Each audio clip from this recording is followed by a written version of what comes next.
So there we were in the middle of the woods, live streaming.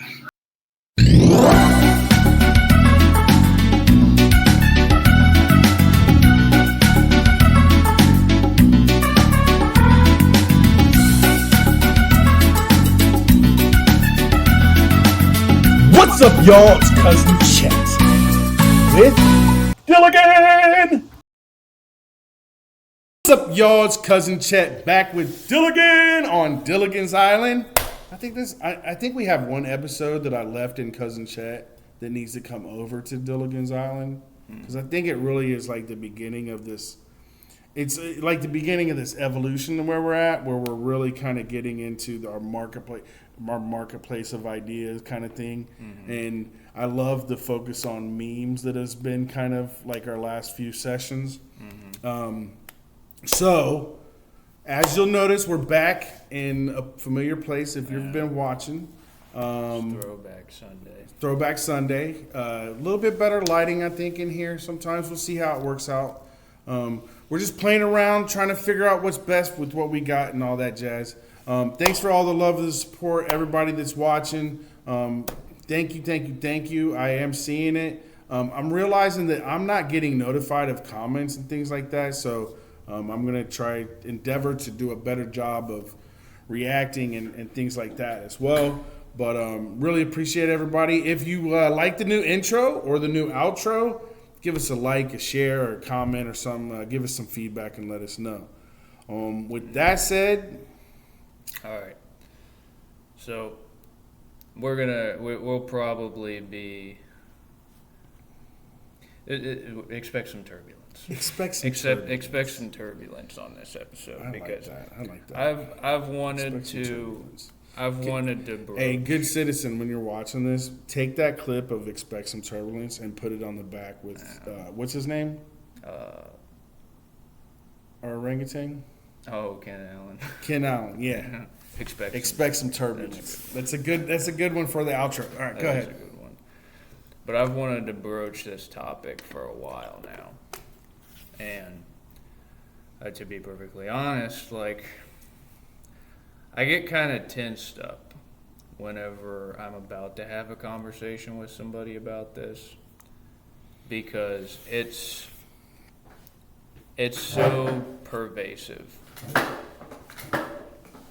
It just, once you really delve into it, once you let the concept... Well, let's say what it is first, because everybody's going to get confused right now. the topic is we're going to look at, first and foremost, and we may this is going to be part of our meme focus, our focus on ideas, but Dylan has some ideas that wrap around materialism versus idealism. Mm-hmm. And so we're going to jump in and explore that. Remember, we're not academics. We're just a couple guys chatting, having a good time, talking some stuff and talking about ideas because that's what medium minds do. I don't know what great minds do. You have to ask them. I might not be a degreed academic, but I'm pretty well read at this point. You do have a degree. Yeah, in English, incidentally. It counts. It's a degree. It's my certificate of he read enough books. Good enough for us. But the reason why I want to talk about materialism and idealism so bad, and we've been touching on the meme topic, the idea of the Dawkins idea of the meme, which was Richard Dawkins' big claim to fame. The idea that gave him clout to go around debating podunk pastors and chopping up their theological ideas. The impetus for that is this idea of the meme. Now, the idea of the meme is it's an idea that self-propagates and affects and infects societies and tribes and families. It's an idea that propagates itself through human culture the same way fundamentally that a gene does. So there's gene pools of people with blue blue eyes and blonde hair and brown eyes and frizzy hair from the southern hemisphere. You have different pigments, you have different heights. The same way there's these gene pools, there's meme pools. Okay. There's mimetic pools of ideas that shift human evolution as profoundly as the nuts and bolts DNA strands that constitute. So, and just for an example, you can look back at some of the most recent episodes, but we can look at the different cultures around the world and how some of those idea pools, if you will, right, the mimetic pools, and so you might have Hinduism is the mimetic pool of India, so to speak, or Confucianism, right?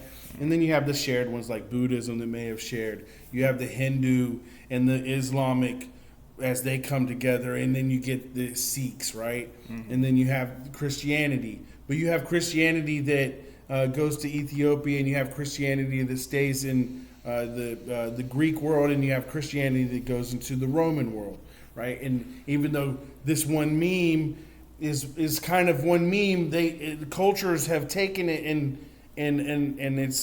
it's adapted to the culture, so to speak. And when people complain about colonialism, what they're thinking of is a particular marriage that occurred between the Catholic Church subverting Danish and Scandinavian culture with Christianity, and colonialism is in large part the byproduct of this merging of Catholic Romanized Christian thought with this barbaric master morality of the Viking gene. What he just said is so fucking true. And I don't think many people recognize what he just said. I don't think many people really understand the history of what he just described. Real quick, what he said is the Vikings married the Catholics, and the two set out to conquer the world in the name of, for the Vikings, wealth, and for those with that intention for wealth. And the church piggybacked on their marauding to conquer the world in the name of Christ. You have the marriage of really a yin and yang. You have the barbaric and violent, completely. And then this Christianity that, as you said, kind of is the undergirding of it. Go ahead. But before we start, so we've got materialism and idealism. Please give us a brief definition of materialism. What is materialism? Materialism is the bedrock sensibility. It is the common sense notion that things take a material form. It's basically this: genes come before memes.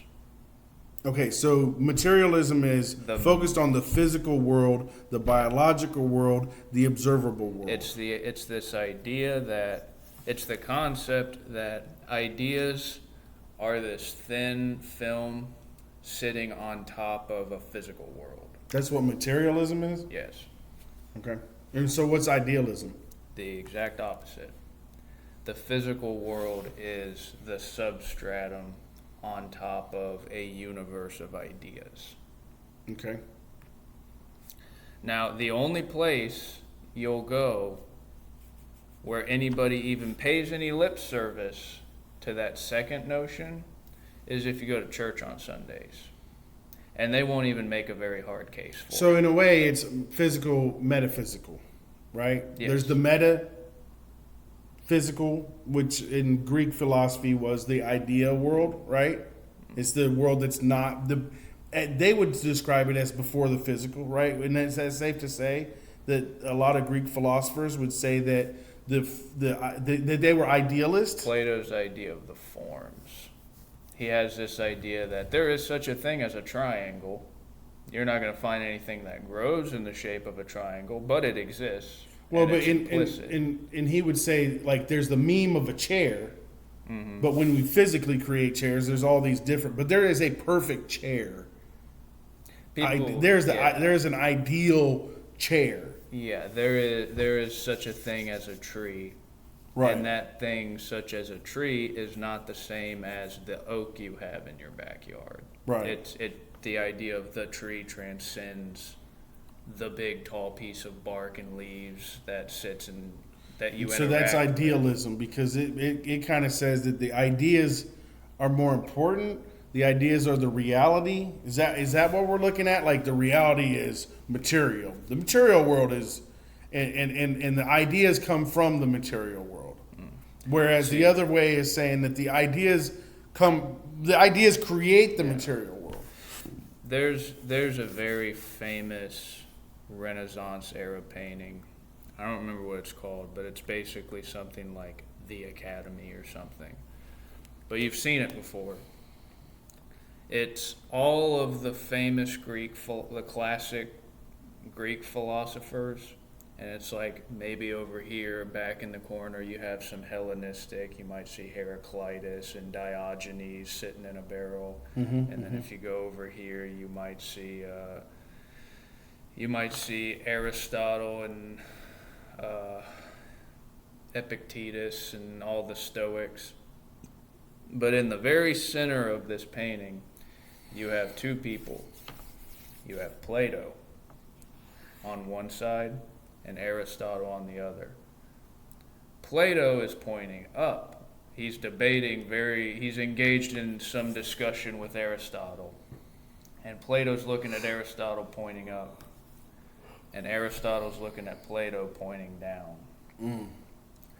Now, the fundamental difference between Plato and Aristotle is the origin. It's the philosophical origin point. It's the fork in the road between the classic Greek materialists and the classic Greek idealists. Plato is an idealist.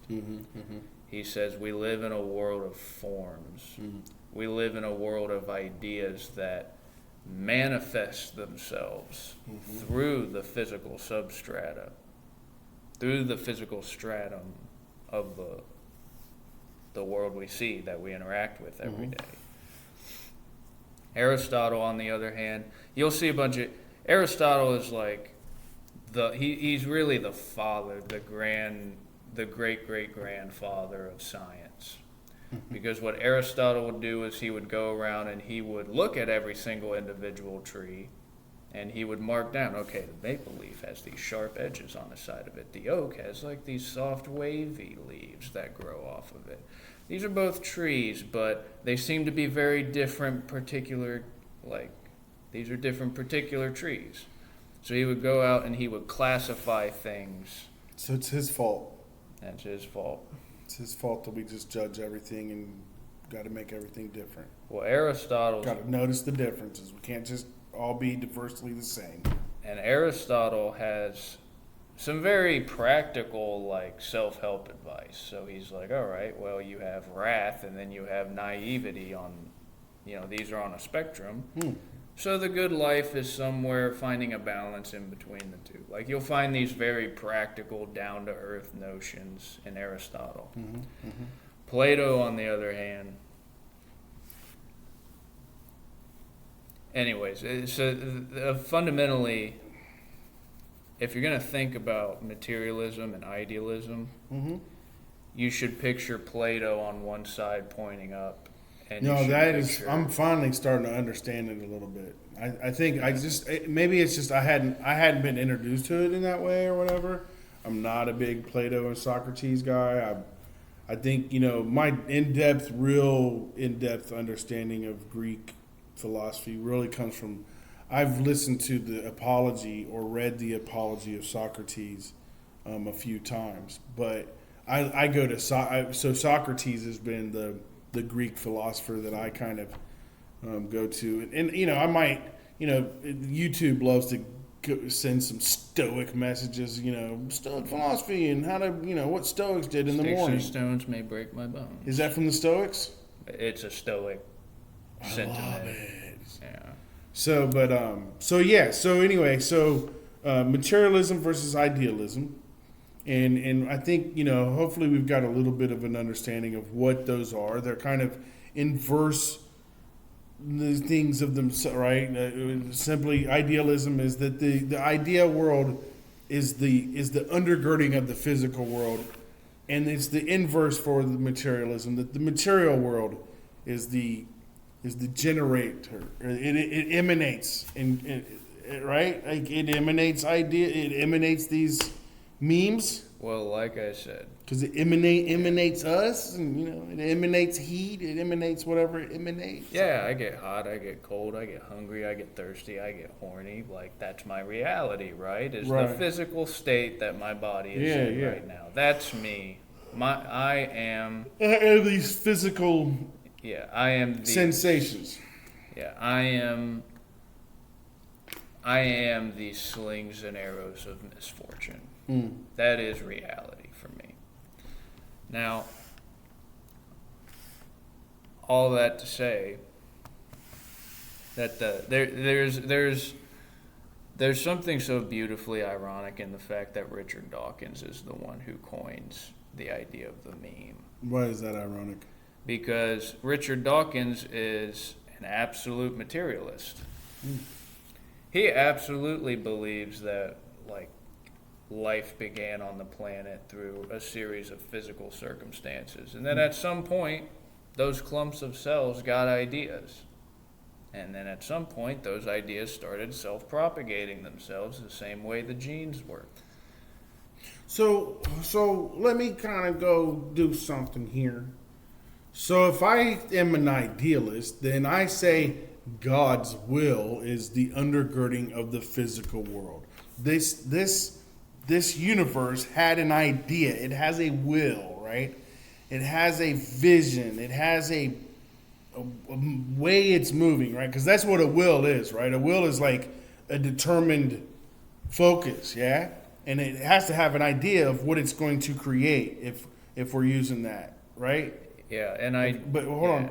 So am I right? But am I kind of so? If we're looking at Genesis is very much idealism. The metaphysical world is the undergirding of the physical world, right? The idea was let there be light, manifest light. Let there be earth. Bing bong, bing bong, bing bing bong bong boom. There it is, right? 7 days done. Let's take a break. Idealism, right? Materialism is more what we consider today as scientific.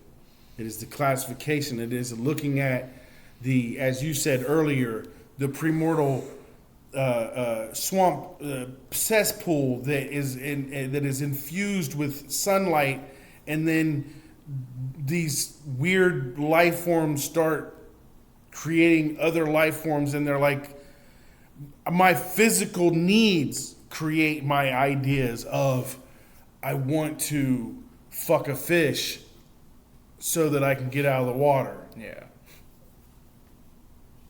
Yeah? Yeah. That's materialism.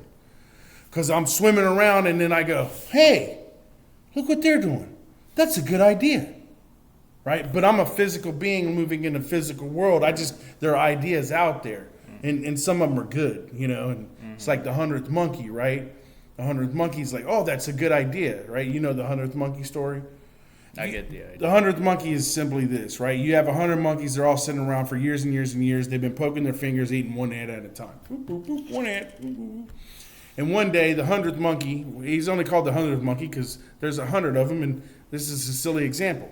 But a monkey sticks a stick in the anthill, pulls it out, and he's got like this whole like lollipop sucker of ants. And by the end of the day, all the other ants, nobody's using their finger anymore because you're a Neanderthal if you're still using your fingers, right? Because we've got this new idea. But the idea came from the manifestation of the physical world, right? Monkey, ants, stick, boom, new idea. Mm-hmm. Materialism.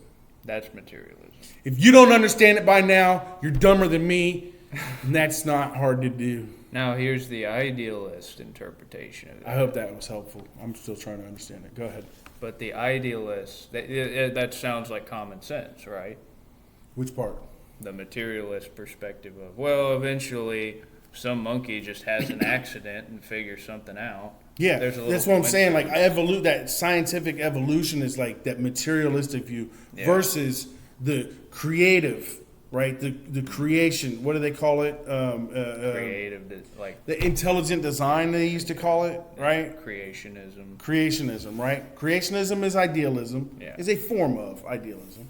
I'm just trying to wrap my mind around it. Hopefully, here I'm helping you because this guy's a little bit smart and gets above our heads. So, and then Now, the idealist interpretation of that, mm-hmm.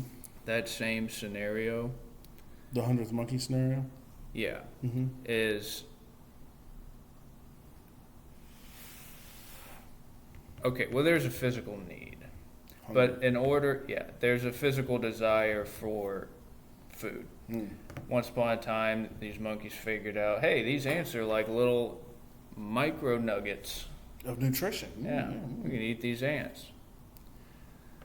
But the 100th monkey example does not hold up from an idealist perspective, because the idealist perspective, I think, is a lot more comprehensive, where it says, okay, monkey knows he wants ants.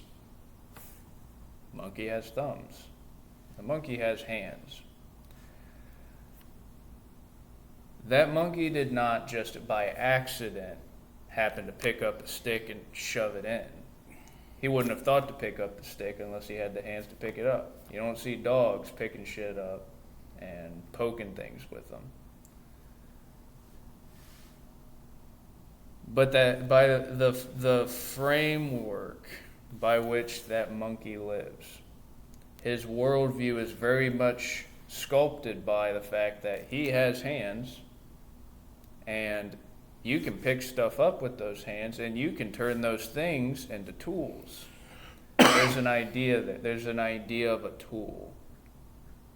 That idea is way more significant than just, I accidentally ended up with this stick in my hand and accidentally stuck it in the anthill. If you're waiting around for things to evolve in this very simple Darwinian way, life doesn't even get off the ground. Again, I'm still speaking in Richard Dawkins' academic biology terms.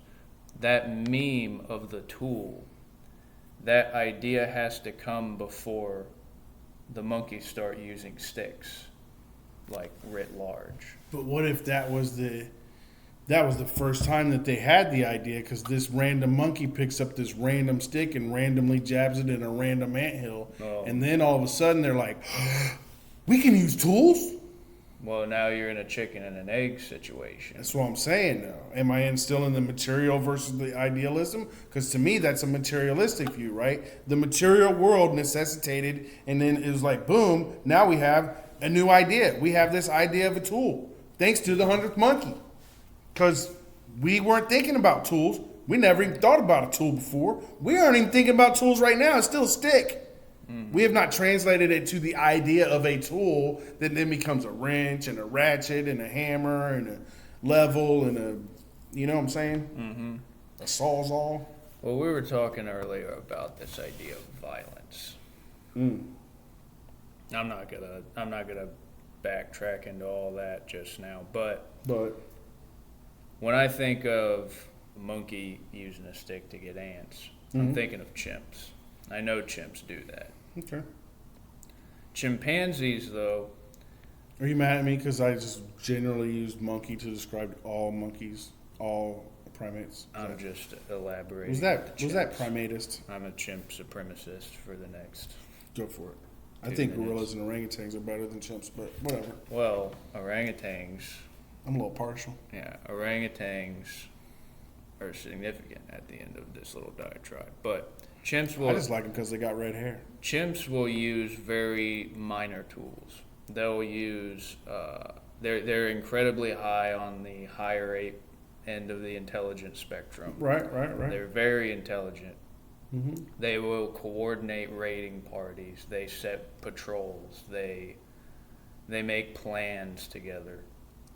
They pick up sticks and They're like little almost humans. Yeah, they pick up sticks and they accrue little ant shish kebabs with them. Right. Thanks, 100th monkey. They'll pick up rocks and they'll break up sticks with them to make a little nest, to make a little shelter with. But to go back, like, here's the idealism says the idea is there. Mm-hmm. And the monkey, so basically if we're using that example, then the monkey discovers it. It's not a new idea. Yeah. Ideas are out there from the term of idealism, right? The ideas are out there, they just get discovered. Yeah. Right? Versus what I'm saying, or what the 100th monkey story is kind of saying, which is very materialistic, which is saying this shit did randomly happen, and then somebody was like, that was a good idea. But the monkey didn't even, he's in the moment. He's not even thinking about having an idea. He's just like, boop, boop, boop, boop, boop, boop. Got my little stick here, and boop, boop. Oh, look at her.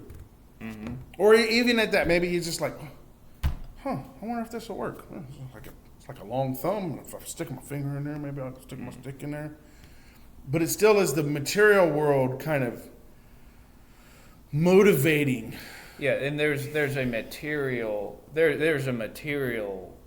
track to reality. Like the material world is still the world. Yeah. So if you were in a time machine observing the monkeys, yeah, that's exactly what it would look like. Mm-hmm. But there's this idealistic track to evolution too, which is, okay, how do you start off with a small clump of cells at the beginning of time on the planet? How do you go from a clump of cells just bumblefucking around, consuming all of the other microbes, trying to just consume food, consume... Well, when we're looking at what's the level of consciousness, these things are just driven by the innate desire for hunger, which to me is very physical. Well, and then as the cells kind of coagulate and become these multi-celled organisms, the driving factor is still hunger, which is not an idea. It's a physical reality. Right or wrong? It's an idea.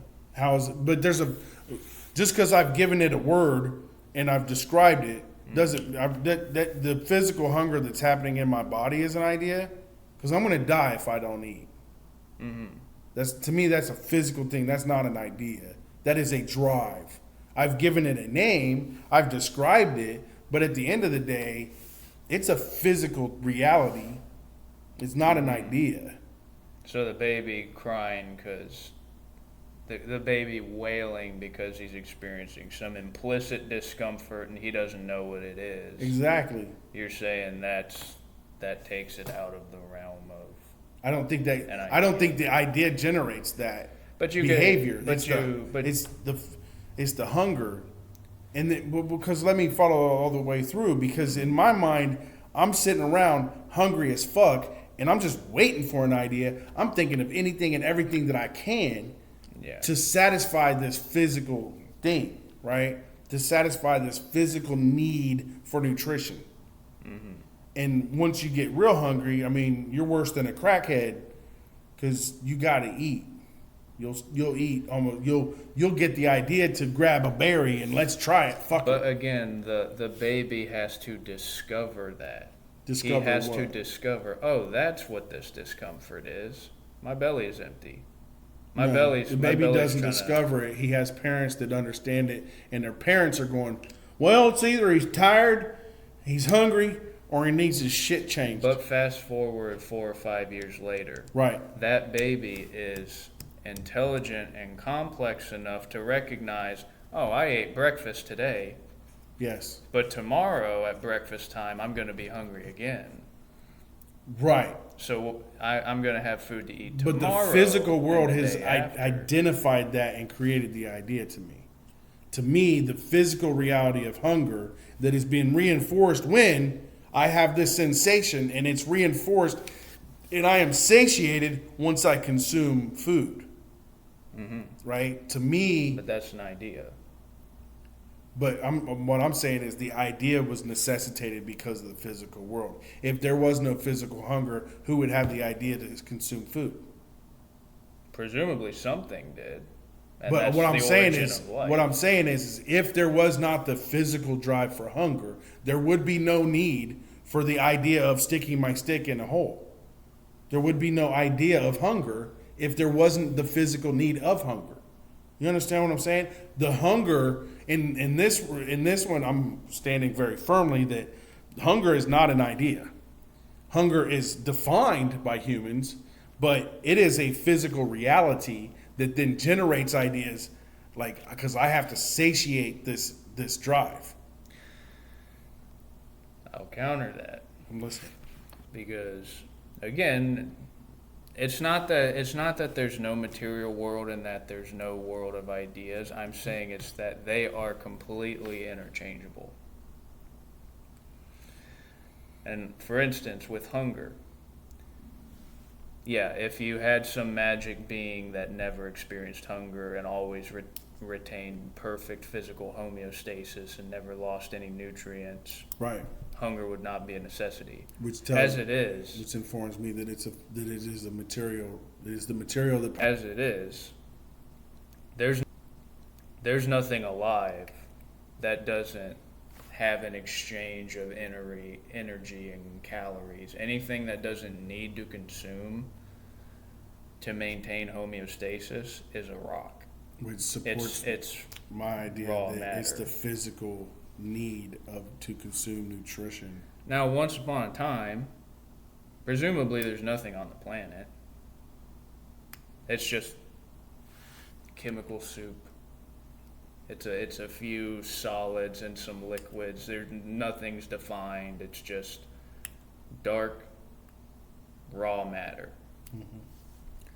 And at some point, some of this matter gets an idea.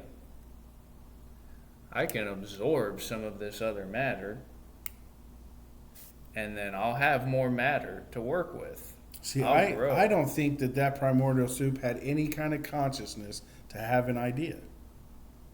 To give these single-celled organisms consciousness is to humanize them in a way that they are, in my mind, they are not. But do they have They are- sentience? Well, but again, they have drives.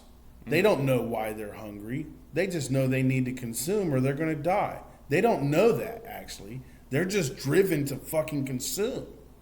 They probably don't even realize that they will die. Does a dog know that it's going to die one day? Yeah, but how does a raw piece of quartz make the jump from, all right, this is just how all the molecules landed. This is how all the atoms just happen to work together. It's a rock. How do you get that raw piece of matter to make the jump towards, I can consume more. I can consume some of this matter around me, and that'll give me more matter. Because it sees it happen, it experiences it, and then it says, oh, now I have the idea. I'm a physical being, bebopping around, don't got a clue what I'm doing, but I consume this thing and I am energized. I have more energy. I get bigger. I get stronger. I live longer, right? And oh, I can split myself and create another one of me if I do these things. To me, it's the physical drives though that are pushing it to become the and in this respect, especially when we're talking about life, and especially in hunger, the idea of I have to consume in order to, to me, that the idea comes a result of the need. It maybe has no idea why it needs. It has no idea what it needs. It just knows that it needs. Well, that plain solid piece of quartz doesn't need anything. It How do doesn't you know? want anything. How do you know? Presumably, if it did, it would start eating the other rocks. Right. So presumably it has some type of consciousness. Those single cell organisms, the primordial soup Yeah. beings that eventually gestate and turn into all different varieties of life forms on the planet. Presumably, this is what I'm saying. There's an idea there. The idea is It's a world of matter. What comes first, death or the idea of death? Death or the idea of death? Right. So that goes back to my question. Do dogs recognize that they will die one day? Do you think dogs understand the concept that they can be here one day and gone the next? They themselves. Do you think that they look at their owner and go, he's going to die one day? Or do you think the physical reality of death occurs and then they sense it? Well, a dog will experience fear. Okay. It'll run away from something big enough and dangerous looking. So it does have some concept of. It has an idea. Now, is that. No, but wait. Because you're saying it's an idea, but we don't know that it's an idea. Yeah. We don't know that it's an idea any more than when I breed a dog to dig for rats. I've trained this dog and biologically influenced him or her. So I think I found the crux of the disagreement here. Yeah, because I think in your mind, an idea is something that only exists consciously. Well, what I'm saying is in the physical world, that physically is bigger than me and can hurt me, so I run. It's not my idea of death. It's just an innate fear because biologically I am created to have certain fears to self-preserve this life. Mm-hmm. You know, they did a study and they determined that people that when we see snakes and spiders, most of us are automatically disgusted. That's dangerous, right? Does that come from an idea of fear, an idea of, oh, that's a snake, it's poisonous? Or does it come from the reality of the physical world and our DNA has carried that to us and it says, that's dangerous? If it's the same. It's a physical danger, physical fucking can't fuck with it. Just like I can't fuck with that bear. If it's the same range of studies I'm thinking of, it's the same automatic reaction that your eyes have when a certain mandala pattern is drawn out in front of you. If there's a certain fractal orientation where the fractals orient themselves into scale-like patterns, you'll experience this optical illusion of it looks like snakes crawling. Mm-hmm. Everybody's seen a version of this phenomenon where it's like you set up the blocks or the graph paper and you draw a certain shape, and if you stare right in the middle of it, it appears to be moving. Okay. It's the same phenomenon. It's the same automatic trigger. It's that same unconscious trigger because genetically we've inherited this automatic response of when you see things in this scale-like pattern, that's a reptile, and you should be able to spot a reptile the second you see it because reptiles are dangerous. Right. But there's an idea there interwoven with the genetic material. The genetic material and the idea, they are complicit with each other. They are they're in communion with one another. To bring it back to monkeys. Okay. Orangutans, as a matter of fact, I'm inclined to agree. Orangutans are significantly superior to chimps. Yeah, they're pretty awesome. Now, whereas a chimp will stick a stick, it'll put its stick inside of a anthill and pull out a little ant popsicle for itself. Mm-hmm. Orangutans will go spearfishing because they've seen humans doing this. Mm-hmm. They'll sharpen a stick out. They'll purposefully generate a tool, hang themselves out over the water, and just grab some fish. Right. Now, one thing that I think makes orangutans objectively superior to chimps, one of the things that I think factors into their more sophisticated notion of a tool, is the fact that orangutans, except for when they accrue a harem for themselves, orangutans are relatively solitary. Like they're relatively lonesome creatures. They don't form gangs like chimps do. Chimps are basically stuck in this perpetual life cycle.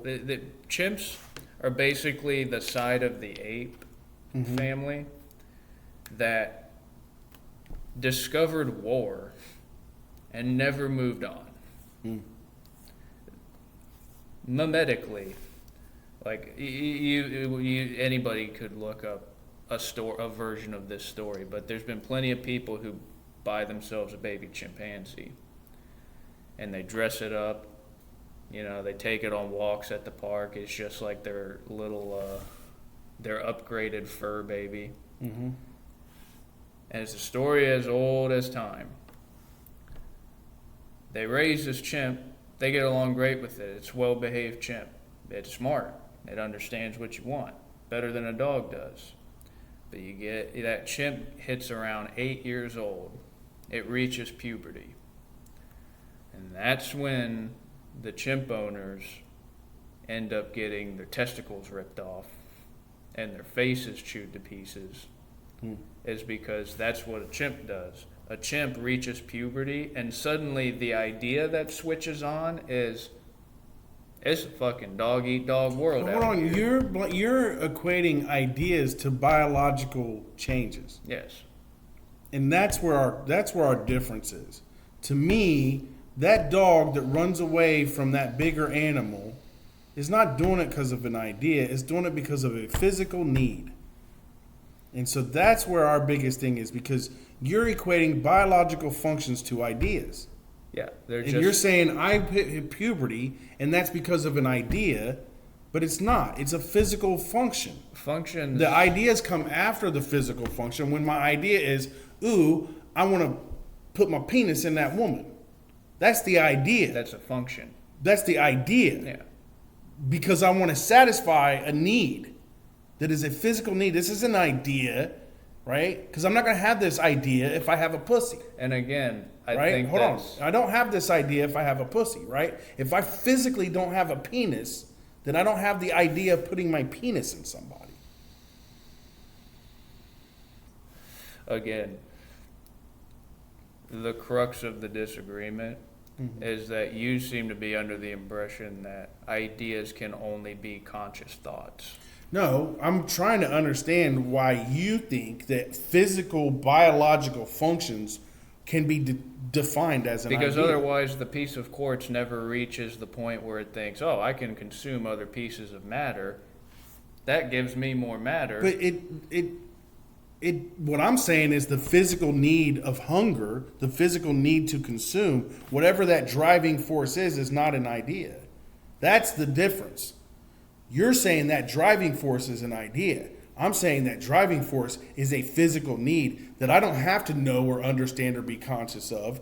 I'm just going to fucking go forward because that's what I need. That's what, as a little amoeba, right? I don't have ideas. I don't have a brain. I don't have consciousness. So yeah, in that regard, I do think that an idea, but I don't understand how you can claim that a biological physical action is an idea.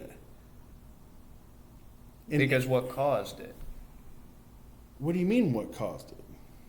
What caused the need for What caused the hunger? What caused the amoeba? What causes hunger? What Are causes are our those hunger? two different things? What causes our hunger? Our digestive system. But no, what causes our hunger? Our What digestive causes system. it? Yeah, what causes? Why do we The need idea that I can absorb other matter into my that causes my hunger? The idea that I can consume causes my hunger. What causes the quartz to take a leap from being a dead static object? Hunger. And that's why I'm using us as an example. Hunger. So there's a cause. Right. Is that There's you're a- saying that causes an idea. And I'm saying saying- that there's a physical drive to fuck. I'm saying that cause precedes the function. And then my brain says, that's a good idea. I'm going to label that idea as sex. But the idea comes after the physical reality of, and so when I say what what is the cause of our hunger? You say our digestive system. No, our cause for hunger is the need to fucking live. Yeah. But that's the crystal. It doesn't understand that. But why live? But that's needed in order for something to be hungry. I'm saying the cause, because there's a lot of animals out there that have no idea why they're I'm saying going, the including cause, most humans. The cause precedes the function. The cause precedes the function. What do you mean? What motivation does the amoeba have to start consuming other dead material around it? Because there's a physical drive.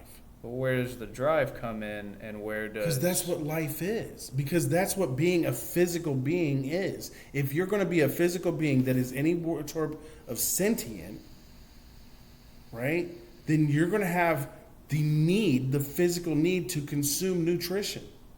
Yeah. That's not an idea that is promoting that need. The idea that I want to live forever is not even in the amoeba's consciousness. Well, how does that happen?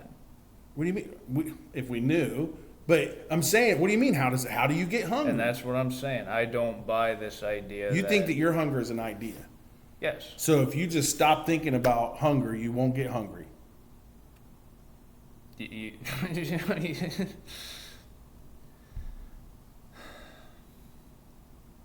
There is an implicit idea behind my hunger. The idea is I need something now, otherwise I'm going to waste away and I'm going to die. So there's a huge chain of causes and their effects. The cause is, hey, I'm alive right now. This is pretty good. I don't want to change this. And then stomach starts to rumble a little bit. I'm feeling uncomfortable. I'm feeling disquieted. Something's not the same as it was 5 minutes ago. Right. There's this physical fucking drive. And then that has nothing to do with whether or not I'm thinking about food or not. I'm going to have it whether I'm thinking about it or not. And then there's this idea of, oh, I'm hungry. And then there's this idea that comes after the physical. Go ahead. These are all ideas. No. How can the physical innate need to eat is... That's what I'm getting. You think that's an idea. That's an unconscious idea. Because the thing about being hungry is it shoots you into this existential crisis. So does a woman make her eggs because she has the idea of breeding? Something had the idea. Something had the idea. This is the nature of life. So something had the idea. It has nothing to do with the physical, and that the individual with the eggs doesn't have to understand the idea. Yeah. Okay, so then what is this thing outside that has the idea? It's a world of ideas. Like that's my point, is the universe hinges on ideas as much as it hinges on material forms. You can't clearly delineate between the cause and the effect. Materialism is effectively saying it's effectively putting a stamp on the ground that says this is the effect. So if we removed all sentient beings from the universe, we remove all sentient beings, it's just rocks and some explosions. What causes all that? What causes all that movement? What causes the rocks to move, to fall, to shape, to shift, to melt, to fucking create? What causes all that? These are non-sentient beings. What causes the rings of Saturn to fucking form? Is that an idea? Oh, I think so. I want to have rings about this planet specifically. So that's an idea? I think so. How? In the same way that Plato's forms. But we just took away all sentient beings. And you're still saying that the whole universe is an idea? So it's impossible for God to exist then? No, I'm not saying it's impossible for God to exist. If that's your answer, then let it be your answer. I didn't say that. Don't put words in my mouth. Because I think God can create a physical world and it can just go. I don't limit God to his power. Because he presumably had an idea. But did he? Who's presuming? Us, simple humans? What if he just said, boom, What if God? I like this stuff? What if God's just horny for planets? What if he Like just the has universe an is not just intrinsic planets. function? I mean, the universe is mostly a no thing. I mean, the majority of it is a nothing. But yeah, there are stars because there are these elements that have combined and coagulated and said, hey, we want to get together and we create a star and this creates a planet and these things attract each other. But there's nothing we can discuss that isn't some form of an idea. Even something like nothing. What do you mean? No, because I see part of my issue is I feel like you're coming from a very human centric point of view because we have ideas, therefore ideas are like Plato's right because he's a human and had that idea. Because to me, Plato's just another guy in a cave, man. He's just another guy in a cave watching fucking illusion shadows. And so that's his idea? See, and I'm saying a human, the idea of being a human, the idea of humanity. But I'm saying I could be human without idea. the idea. But no. That's only because we've gone back and we've classified it and then we created it into a mental construct. But without us to classify it and put it in a mental construct, it still exists without our idea. Is a chimp a human? No. No, but we can understand the idea of stick the stick in, pull more ants out than you could one by one. Like we can still interface with this thing that's not human because the universe hinges on the only this reason idea. why we can understand that is because some fucking chimp did it a long time ago and we just take it as given. Yeah, so it's not. I'm not being. But I'm saying human-centric. originally, the original gist, what I'm saying is the physical need of food is not an idea. Okay, that's my baseline. I understand you have a different baseline. Well, I don't think you've defined what an idea is.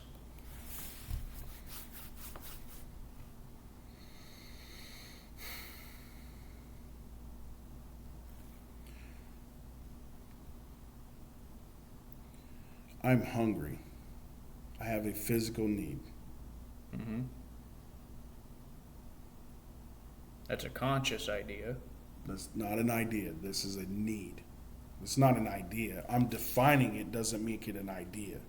Putting words to it doesn't make an idea. This is a physical reality that I'm experiencing. Isn't that the nature of an idea, though? Which part? A definition? Right, but without the definition, I'm still hungry. If I don't label it, if I don't classify it, if I don't give it a definition, it is still a physical reality. The only reason why I have given it a definition is because I'm human and I have that capability. I don't think the shrimp is doing that. I don't think he's going, oh, I'm hungry. I have this idea of hunger. No, he has a physical need, a physical drive, and he follows that physical drive. Similarly to how, like I said, you can breed a dog to instinctually do certain things. Is instinct an idea? Yes. Huh? Well, again, what's an idea? What is an idea? At rock bottom, because in my opinion, Is a thought an idea is just a simple thought? An idea is an immaterial cause. But what I'm saying is hunger is a material cause. Here we're getting somewhere. Hunger is a material cause. If I don't eat, this material will fucking wither away. Yes, but what causes something to decide I'm going to consume other things to sustain my homeostasis? Hunger. Presumably something had to have an idea. No. I can consume other things. This body is going to start aching and I'm going to go into pain and I'm going to start withering away and I'm going to get sick. It will affect me physically if I don't eat. I don't care if I've got words to describe it or not. Okay, but so to me, an idea is... I'll define definition then the way I'm looking at it. Okay. To define something is to decide this is not like this. Okay. I'm not hungry. Now I'm hungry. There's an implicit definition. There is something defined enough that it is going to affect your material state. The amoeba experiences this the same way the shrimp, same way the chimp, same way we do. but there is a cause. And Yeah. the cause is this implicit definition of my life might be over if I don't get something to eat. But there's a definition there implicit in the action. But you're talking as a human that can understand these things. I'm talking Shrimp about seems to understand it just fine on his own. which part? The hunger. Well, but you're saying he understands it like he's some philosophical being that goes, I'm hungry and I'm not hungry. And in order to satisfy this idea, I have to go eat with other ideas. And what I'm saying is, Again, that cat doesn't give two shits. again, you don't. It says, I have this physical need. There's this little thing scurrying, And what I'm and saying, it satiates me. And so now I understand, okay, I have to hunt. And I can have ideas about hunting. But the hunger's, I guess I can't co-sign on hunger as an idea. because you keep insisting that the shrimp has to know that idea is implicit in order for that idea to exist. Okay, so It how has to be conscious. Yes, I It do doesn't- think that that's why I said we remove all sentient beings. So an Because an idea is something that is a higher level of thinking. So That a rock cannot do. an idea is a conscious thought. Yes. See, I disagree. And this is why I disagree so fundamentally with this materialist uber scientific perspective on things, is because it focuses exclusively on effects and it separates the causes from it. The idea of hunger is not something you have to be conscious of for it to move you. Right. Which means to me it's physical. It's just a physical thing. Because outside, if I'm listening to what you're saying right now, then there is nothing actual physical. The physical world does not matter. It's a definition. What is? The physical. Is a definition? Isn't that how we define the difference between what's in my head and what I can touch with my hand? No, because I can define it. You just defined an idea, which is not physical. But the notion of So- the physical is an idea. So ultimately, you don't No, get the physical. idea of physical is just an idea. So you're saying if there is no consciousness, right? There's no God, there's no conscious, nothing. All there is physical. If I was a materialist, yeah.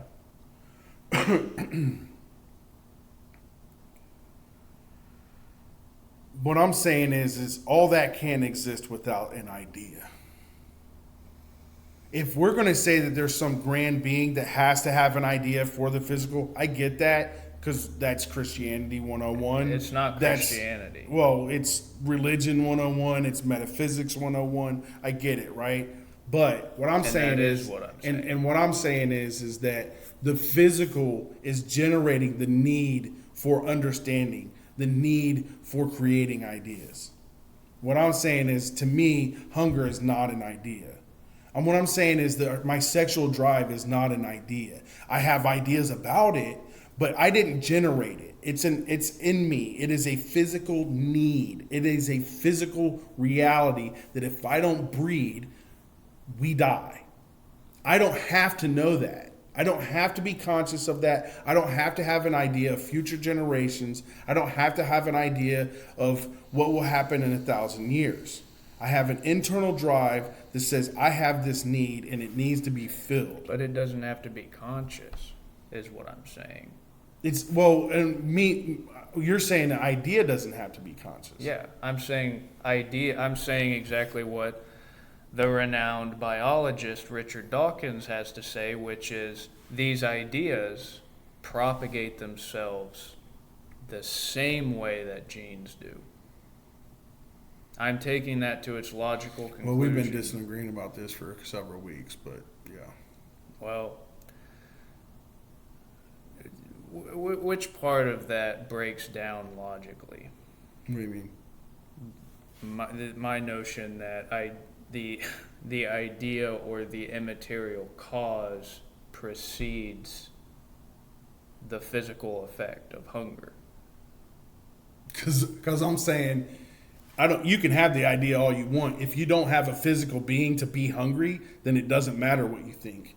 It doesn't matter But about how do you the get idea. a physical being at all if that idea of hunger is not implicit in the quartz? If the piece of rock does not have the idea But to you see, that's consume other where things. you're calling it an idea. I'm calling it's part of the physical reality. It's part of the physical reality of being a mobile, fucking sentient anything. Not in that universe where we remove all sentient beings. If we remove all sentient beings Okay. from the universe, Right? there's nothing alive Right?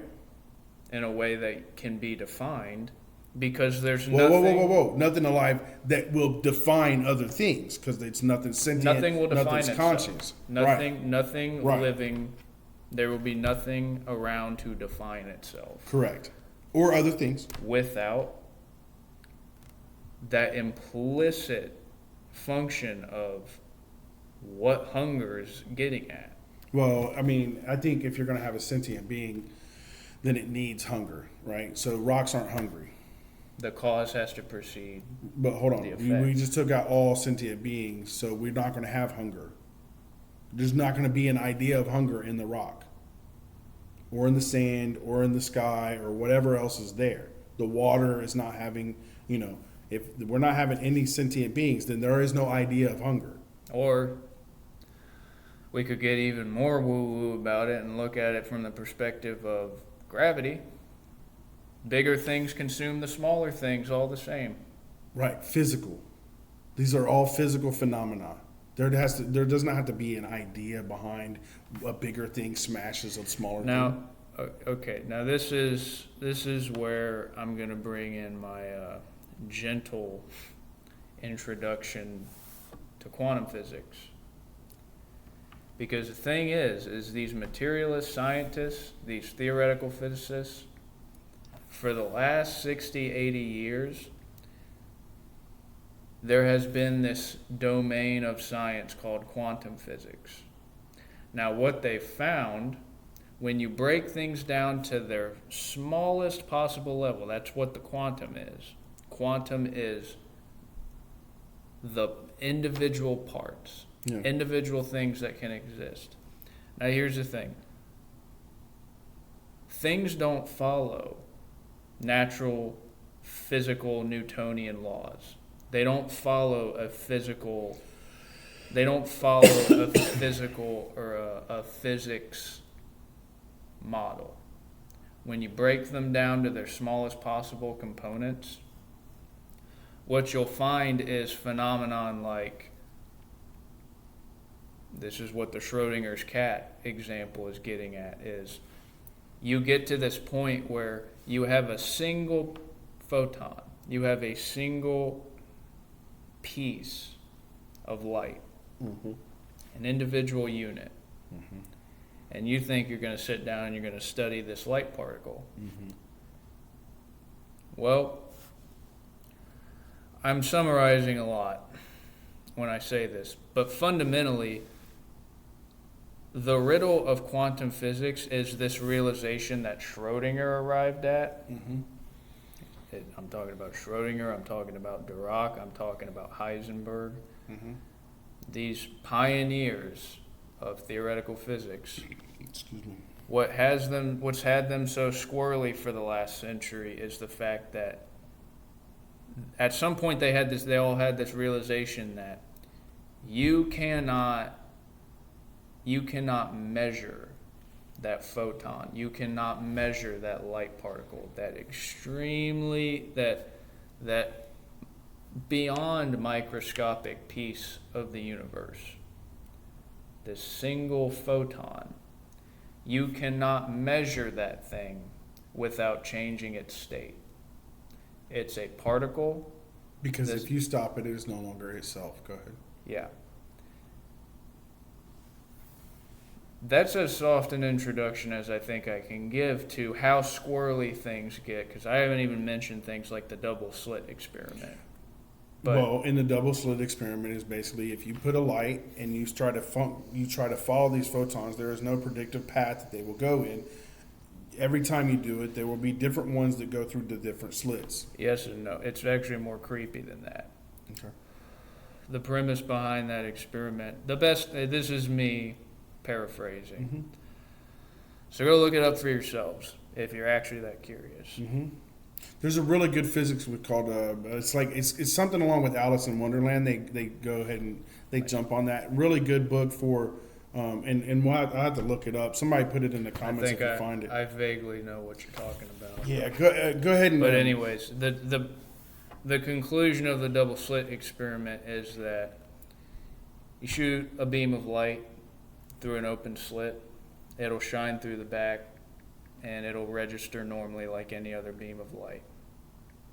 If you put two slits and you shine the light through both of them, you'll be able to measure that there's this weird interference. You can see the light waves causing turbulence with one another. There's an overlap. Is it Alice in Quantum Land? It might be. I know of the book you're talking about. It's been several years since I read it. But but anyways. So you shine a beam of light through one open slot. It shines out a beam of light on the other end without any turbulence to the wave effect of the light. If you shine that same light through two slots, you'll see this interference. But if you have two slots and you shine the light through only one of them, it still shows interference. The implication there being the possibility, this isn't exactly the implication. Like, I'm not going to go that far and be like, oh, I've mathematically reasoned this out. But the creepy thing for physicists about that experiment, the best I can paraphrase, is the possibility of another beam of light causing interference or causing that turbulence registers as it's actually there. There's which is another way of me saying, on the fundamental, like when you break reality, physical reality down to its fundamental pieces, this common sense materialist notion of things breaks down too. I think that's the opinion of some people. I don't think everybody has of that opinion. Go ahead. The ones that aren't, the ones that are going to tell you that they're not of that opinion, are your Sean Carrolls, they're your Bill Nyes, they're your Neil deGrasse Tysons. I'm just saying that there are people that have differing opinions because there are certain things that we can't just claim as fact. These are theories. These are understandings, the common understanding as it sits now, and we know science changes over time, the common understanding changes. So I'm willing to accept that this is someone's idea, but it doesn't mean that it is the actual physical, right? This is what they're observing through their experiments, and they have come up with these theories. But I know that there are other scientists out there that will disagree with their experiments or disagree with their findings, and so I want to give that because I personally, like, I get it, right? Like, there is the idea that everything is an illusion, right? This is an idea that has been around before modern science, because Buddhism and much of Hinduism will oftentimes tell us that the same thing, right? But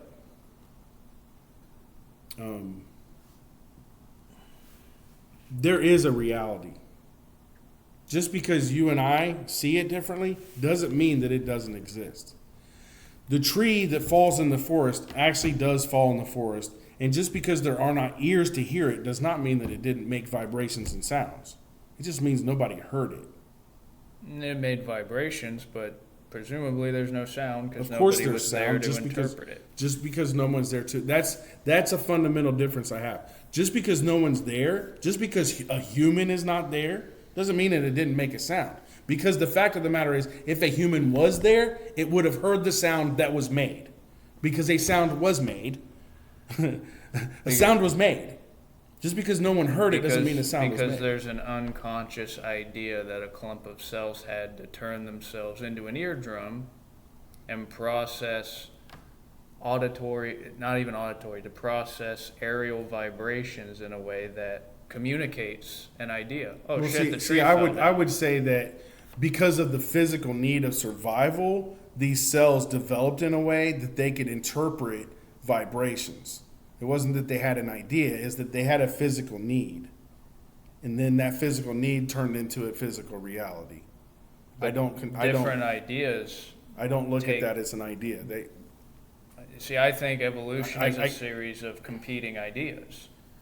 I think it's competing physical needs that the ideas stem from the physical needs, right? I'm hungry, right?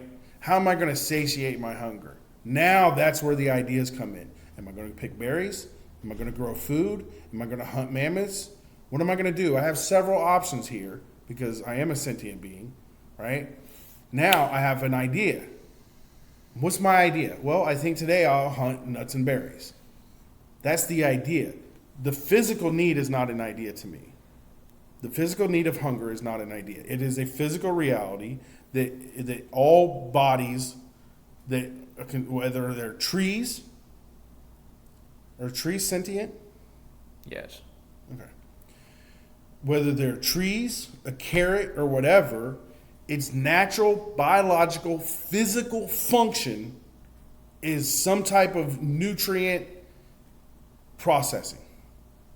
It's not an idea, it's a physical reality of how life works. We have ideas because we're humans and we have multiple options available to us. But I don't think that the tree is going, I have an idea. I need more sunlight. Let me reach my branch over here. It does do that, though. Yes, but it's not an idea. It's just a simple physical function of life. Yeah, but if you take an axe and you start chopping away at that tree, Yeah. what it does, it'll release pheromones on the wind. And what those pheromones do is they drift around to other like trees, other trees of the same species, the type. Okay. And what that pheromone is communicating is harden your bark. There's danger. There's something out here that's chopping us down. Okay. This is what they do. So you're saying that a physical action creates a physical reaction. There's I'm no saying thought process there. There's an idea there, though. The tree has an idea?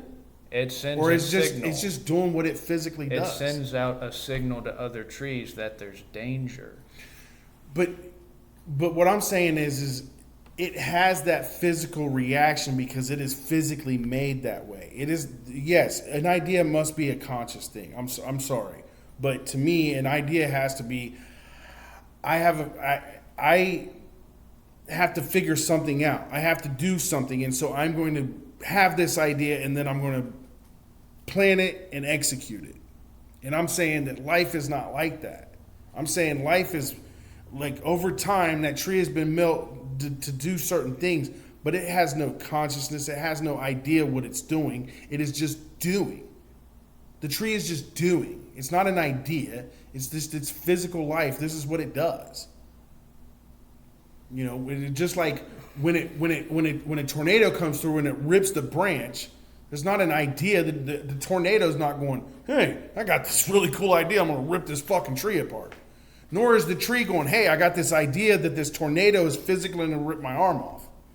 Right? It just happens. It's part of the physical reality. Now, the tree, over time, will make physical adjustments to get stronger here and to do this and to help itself out. But again, those are generated because of physical needs. Right? The tree that reaches out around another tree to get sunlight is not doing it because of an idea. It's doing it because it has a physical need for sunlight. Okay, so that we've reached a little bit of an impasse. Oh, we've because been at an impasse. I don't think I think we've been at an impasse. Go ahead. the impasse though is, I think, in my opinion, an idea does not need to be conscious in order to exist. You have this hard stop, which is, if it's not conscious, if it's not a thought I can have. What is physical then? In your world, in your idealism, right? That's fair. What is physical then? Because what is the physical? What is the difference between the physical and the idea of hunger? What is the physical reality of hunger, and how does that differentiate from the idea of hunger? I think that the physical is an effect, and I think the idea is a cause. Now, I think a cause, by its very definition, is an idea. It's a purpose. It's a purposeful schema. That's what a cause is. So rock falls into pond, creates ripples. That's an idea? It's a cause. Like the falling rock is the cause. Yeah, that's an idea. The ripples are the effects. Okay. I think that the physical falls under the domain of the ripples. The rock's not physical. The gravity that brings the rock to fall is not physical. You're mixing terms here on How? me because we're using an analogy. The rock, we're trying to analogize what's cause, what's effect. The rock falls in, creates ripples. What's the cause? What's the effect? I'm saying the ideas are the rock. The cause is the rock, and I think the physical. But I'm talking about a physical. Okay, let's take out the rock, right? Yeah. Tree hangs over a pond. Mm-hmm. Tree has apples. Mm-hmm. Apple falls. Apple falls into pond, creates ripples. In my mind, there's not an idea one amongst that whole scenario.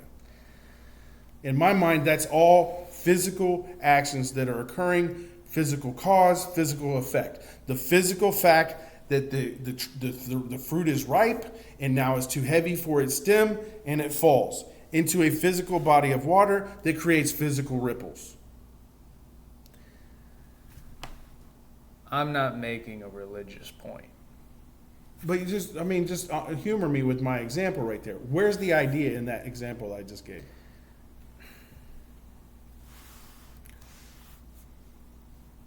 The gravity is an idea. The apple is an idea. I'm saying that the idea, the cause precedes the effect. I'm saying the functions are an effect. The fact that you were inseminated, that you gestated in your mom's womb, and that all these haphazard clumps of cells decided to arrange themselves into the fashion of an eardrum, so that if a tree falls down in the woods, you'd fucking be there to hear it. You'd know. I'm saying that function. It's the same way I feel about God. He's that there. Function, it's a physical reality. That function is the ripple effect. That function is the ripple. Because before you had an eardrum, something had to have a notion of, this is what we're doing. It's just a matter of fact that there are vibrations that happen when rocks crash into other rocks. There are vibrations, so the physical world adapts to those things. It doesn't have to be an idea. And I mean, I get that we're definitely on two different sides of this, partially because you are continually inserting that God is an idea that comes before everything. So for you, there's no way that the idea has to come first, because that's what God created. God created ideas. God didn't create a physical world. Well, do you think there's a physical?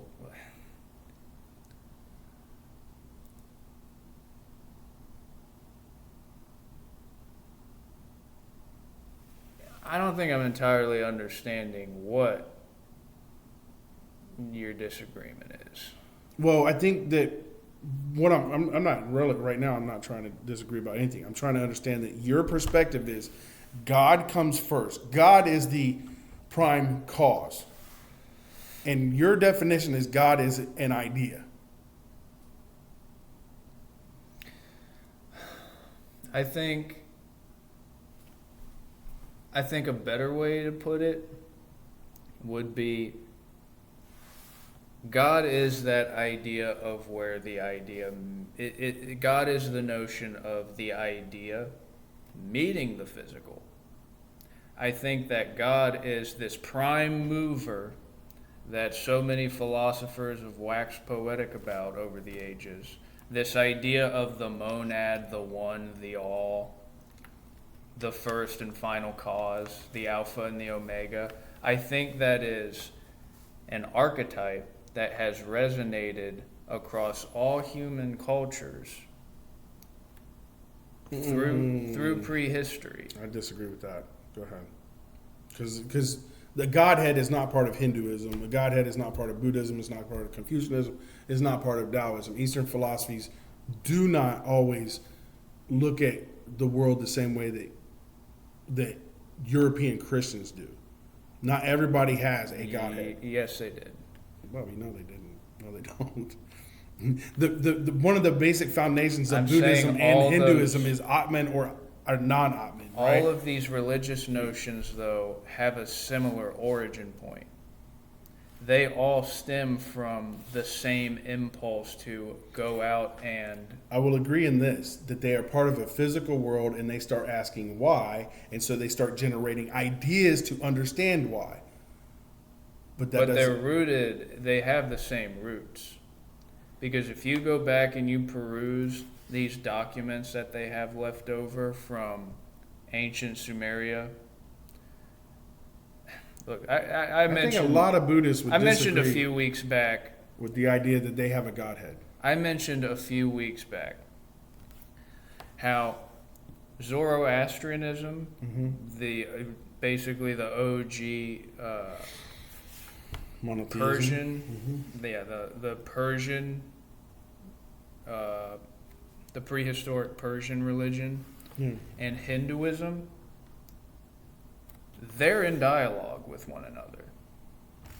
They're discussing the same pantheon of gods. The only difference is Zarathustra's over here talking about it in Persia.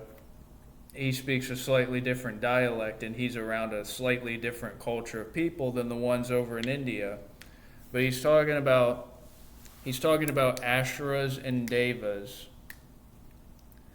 the same way that the Hindus are discussing, I can't remember the names for them, but essentially they're like Krishna and things like that, right? yeah, there's two delineations. So you're right. They do kind of have some kind of like God incarnates idea. But I still will go to Taoism, Buddhism, because I think Buddhism doesn't really, there's the idea of self and not self. But well, in Buddhism, their ideas at the end, it's nirvana, and nirvana is literally no thing.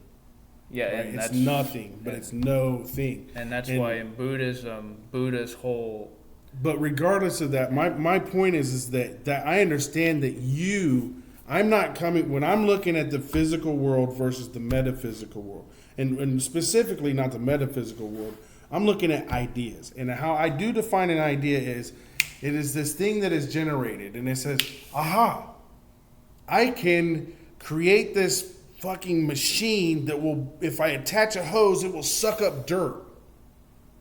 But I don't have that idea if I have no physical need to suck up dirt, right? The ideas are generated as a result of the physical world, in my opinion. What I'm understanding from you is that you take this all the way back to God, and God is the idea of ideas. To you, God is not a part of the physical. Again, I'm not making a religious point, though.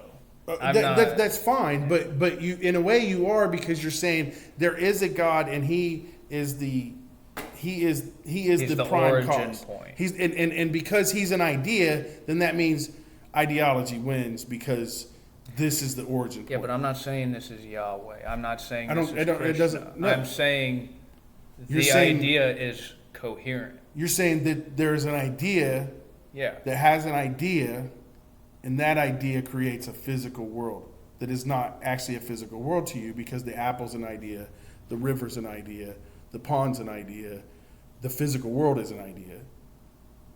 And so that's not where I come from. Yeah, and again, I would say that's because we've been hard baked into this materialist framework where we think of the. I think you've been hard baked that there is this Godhead that is an idea, because that's an idea in and of itself. Well, the idea of an idea is an idea, but I do. That's why I keep emphasizing, like, I do not bring up this topic lightly. Sure. Because that was not my original understanding. And when I say the only place you're going to find even a crumb of this perspective, because this is a big philosophical, like, inquiry. Yeah, that's why I have the stance that I have, because it's not all encompassed in one person's ideas. Now allow me to indulge myself explaining what my motivations are on this, like why I feel so strongly about this to begin with, is because the only place you're going to get even a crumb of this idealistic perspective, the only place you're going to even like skim the surface of anybody who has an actual worldview that holds all of these concepts together, is when you go to church. And nobody I've met at church thinks in an idealistic framework. Nobody that I've met at church really seems to assess the world around them as if the world is made of anything other than just the raw matter. And the nature of going to church and the nature of formal organized religion is to basically be the one place where you can go and pretend like ideas have more weight than the material circumstances. And I think this is just one more way of slow baking everybody into this hyper rationalist, industrial scientific framework that says the universe is a bunch of billiard balls smacking each other around at random until something happens. I don't think that's just a creationist versus an evolutionist debate. In fact, I think that's a horrible. I don't think it's random. I don't think that gravity is random. I don't think that the physical laws of the universe are random. I think they're physical laws because, first of all, we define them as laws. They're just, as you say, there's actions and reactions in a purely physical sense, right? The sun is not, to me, the sun does not say, I have this idea to emanate heat. It just does it because that's physically what happens when you have that much fucking helium. Right? Like that, there's no idea there. There's no, unless you have a Godhead that says, I'm creating the sun for this idea. But I'm saying, Well, is your computer sentient? Huh? Is the circuit board in your computer sentient? No. It's not alive. Right. The neurons, the nervous systems that process thoughts and sensory perceptions and create these constant feedbacks on the day-to-day basis, it's the same thing fundamentally as a circuit board. But it's just not, a real big complex circuit board. Yeah, but you're trying to act like you understand the brain like you can understand a circuit board, and I think there's a big difference. Because I don't think there's near a human that understands the brain like a general person can understand a circuit board. Well, what's the difference? I don't know. I'm not a neurologist.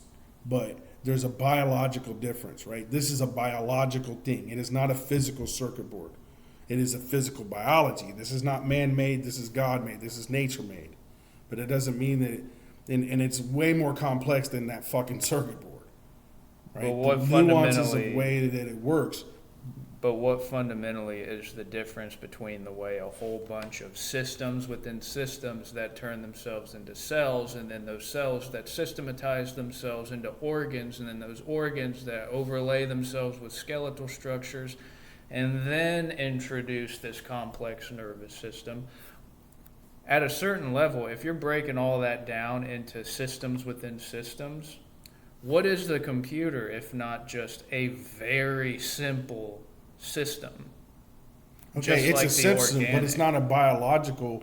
Yeah, it's not organic. It's not biological. Yeah. So it's different. It doesn't know hunger. It only has an idea of hunger because it's been programmed to understand that there is an idea of hunger.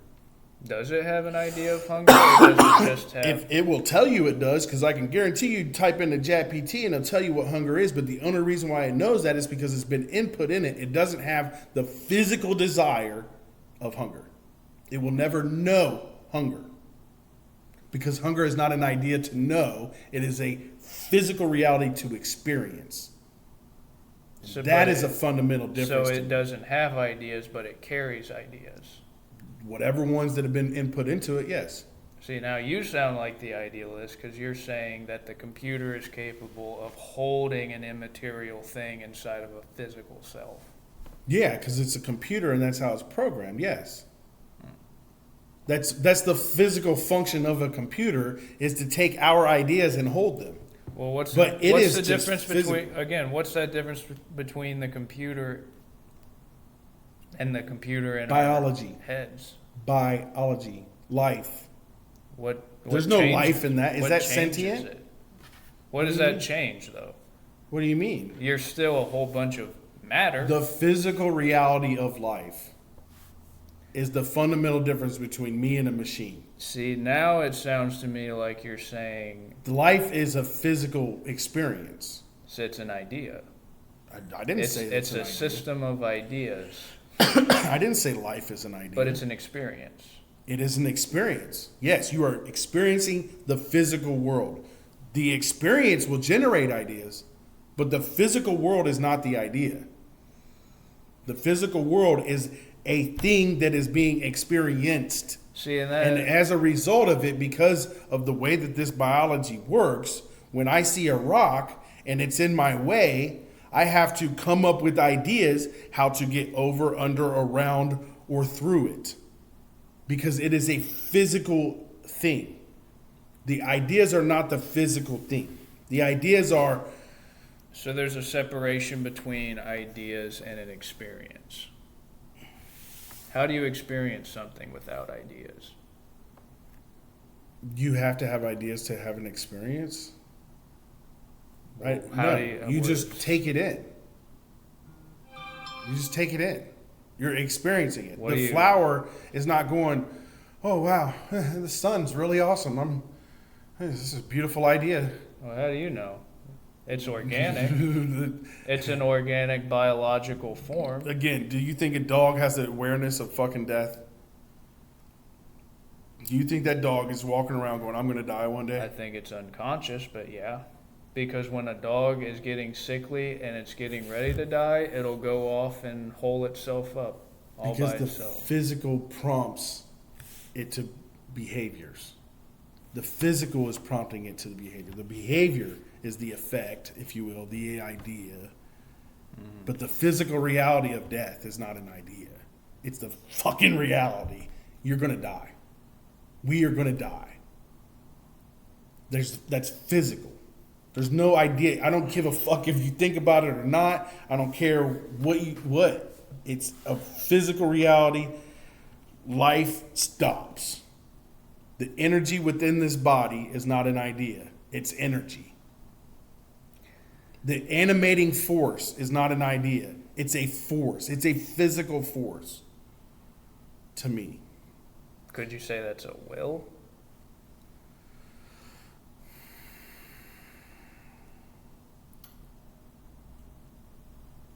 Yes and no. Because for it to be a will, it has to be directed. So in a way, yes, it is a will, right? I have the will to live. That is a physical, to me, that is a physical force. That's not an idea. There's not an idea that drives me to fucking live, man. The ideas come along, and when I go, what's the best way to live? What's the best way to be a human? What's the best way to raise my kids? What's the best way to hunt for food? Those are ideas, and they come as a reaction to the experience. Because again, that computer with all its knowledge and all the ideas that it holds, it will never know hunger. It will never experience hunger. But it has an idea. Give a fuck. It doesn't have the experience. It doesn't have the physical reality of hunger.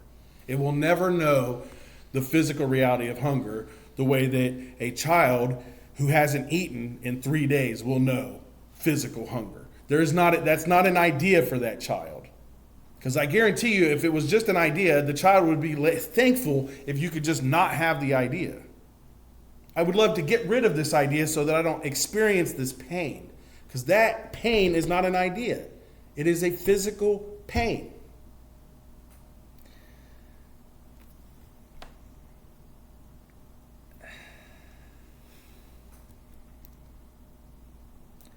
It's the same impasse we've been at. Like, yeah, but what I notice is that when I make, like, that makes sense, bro. Come on. What? Okay. What part of a physical pain is an idea? Sense. I'm saying that an idea does not have to be conscious. You do not have to have a clear, like, domino effect drawn out in your head. You don't have to be able to write it out on paper like, oh, I didn't eat for 5 hours and then my stomach hurt, and then that's not okay, an but idea. wait. Like, so check this out. We have a knife, right? Mm-hmm. And I cut you. Mm-hmm. Is that pain an idea or is it physical? It is an idea. The pain's just an idea. Yeah. Have you ever observed those people that train themselves? You can train your pain tolerance. You can train. Yes, you can use ideas to counter the physical, but the pain is physical. Just because you can cut it off with some mental gymnastics, that makes it an idea? It's an idea. Because it's an idea by my definition, because an idea does not have to be conscious. What's your definition of an idea again? An idea is an immaterial cause. An idea is a cause. Yes. It is, again, to use the term will, again, a will is a directed cause for something. Because there's effect causes and then there's final causes. A final cause is this idea of, okay, this is the end game. There's a goal. That's as much a cause as, oh, the rock bumped me in the shoulder and it knocked me over. That's a cause, but that's an efficient cause. Funny enough, the point I'm making is Aristotelian. But a final cause is that teleological, it's that teleological notion of, you know what, if I can find a tool to gather more ants for me, that's the way to go. That's a purpose. There's a will there. And I'm saying that final causes, ironically, often precede the efficient causes. The final cause, the goal, the idea to do something, often in nature precedes the physical cause. Is God physical or is God an idea? I think the capital G God that people refer to, see, this is what I mean. People at church don't realize this. I'm not asking people, But I'm asking Dylan. Is God an idea or is God physical? What I think people are getting at, though, when they refer to God, that prime mover, that all, that one, that monad idea that people are getting at with God, I think what they're referring to is this weird alignment. Okay, Between the yin and the yang. I understand you're telling me what they think. I'm asking you, what does Dylan think? I don't care I'm not asking about other people right now. I'm asking, is God and Dylan's ideas, you have the yin, or perspective, is God physical or is God an idea? You have the yin, you have the black side of the yin yang. Right. You have the yin, you have the yang. Okay. God is what connects those two. God is the yin in the yang and the yang in the yin. He is that line between them. I think that that's what God is it is where the domain of ideas meets the physical reality. But these things are in a continuum with one another. That's interesting because I would say, using the yin yang, that God is the whole thing. That life is that line. Life is the interaction between the yin and yang. Life is the interaction between positive and negative forces. Again, these are forces. They're not ideas. They are forces. But you can define them. People do, because that's what people do. But without people, it's still reality. But there's a reality there. Yes, And without defining it, and you without putting human imagination and ideas onto it. And you can interact with the reality without necessarily being able to write it down in a sentence what it is. You can experience it, yes. Yeah, and I think what undergirds those experiences is an idea. What? The only reason I feel pain when you cut me with the knife is because there's all these implicit unconscious ideas running through my physical body that sustain this idea that I have this physical framework to maintain, and if something's going to compromise that, I need to know. So you're saying all the little it. physical nerve endings that are in your body that communicate to your brain, I've been cut, and we need to respond. There's a final cause for Right? all those. There's a final cause? Yes. What do you mean? The reason why my body physically exists as it does at all is because my cells were programmed to sustain a living form. Okay, but I'm saying no. I'm saying no. You're saying no, but you're saying on what? you're saying the programming comes from an idea. I'm saying programming comes because life continually experiences life and it adjusts.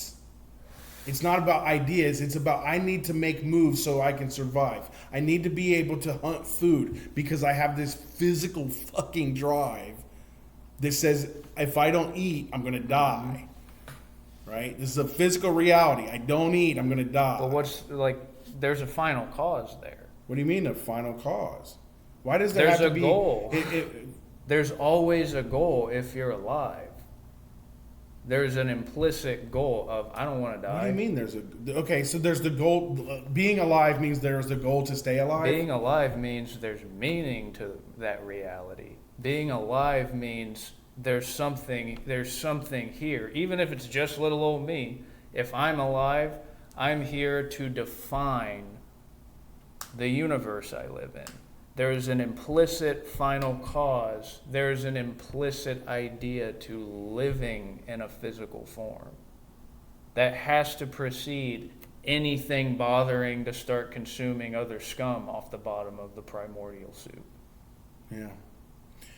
Yeah. So, I love you, and I disagree full-heartedly. I don't think you disagree full-heartedly. I definitely disagree with the idea that ideas come first.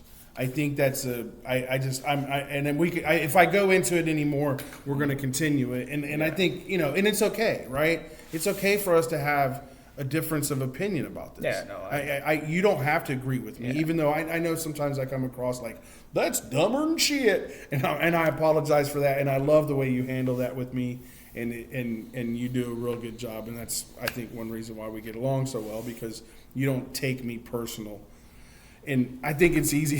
I think it's actually easy to take me personal. I think my delivery sometimes comes across in a way that people would take personal. And so thank you for not doing that and understanding that I'm really, these are my ideas. Mm-hmm. And I do think that the physical,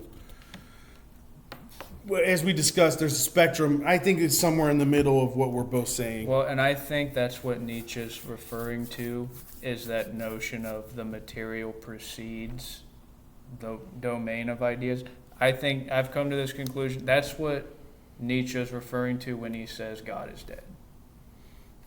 He's saying, no, if it's all physical maybe the Christian causes, God, maybe the God who sits on Mount Olympus and fucking writes down who's good and bad is dead, but God cannot die because that would mean the universe is dead. And see, to me, that's not what Nietzsche was hold on, I'm talking about Chet. I'm not talking about Nietzsche. God is physical. God is reality. God is not just an idea that people fucking pray to like he's Santa Claus. God is I am panentheistic in many ways because God is the all. God is everything. Everything equals one. That's my equation. Physical, non-physical, whatever the fuck it is, it all equals one, and I call that one God. We can have all the different humans who have had their own experiences and generated their own ideas about what God is, or the gods are, or how they work and how they function. But their ideas don't make my reality. To me, I bring that back around to, I guess I'm materialistic, because God is real. God is not just an idea. I don't think you get to have God, though, unless you take up this idealistic. We can fight about it, because I've got God, and I know God. I know God like I know pain. I don't believe, I know. And there's a big difference, in my opinion. There's a big difference in knowing and believing. And I know God. I know God is real. It's a mathematical reality to me. It's a physical reality to me. It is not an idea. This thing that I'm interacting with is not my imaginary friend. Well, you keep wanting to describe ideas as if they're not reality. I think the ideas are reality. Well, they're not physical reality. They're not the physical. But if they're not physical, does that mean they're not real? Yeah, because Plato can have an idea and this guy can have an idea, and they could both be wrong because they're just ideas. The reality is the physical. The reality is, yes, it can include the metaphysical. It can include the things that are affecting, right? My life experience definitely is affected by my ideas, because my idea is what generates my choices. Oh, I'm hungry. I can go fishing, or I can go hunting, or I can go collecting berries. Those are my three ideas. Those are my three options. Mm-hmm. I get to choose which idea. I don't get to choose whether or not I'm hungry.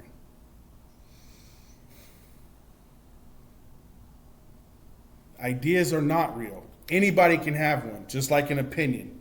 But these ideas... Zarathustra had his idea of the Godhead.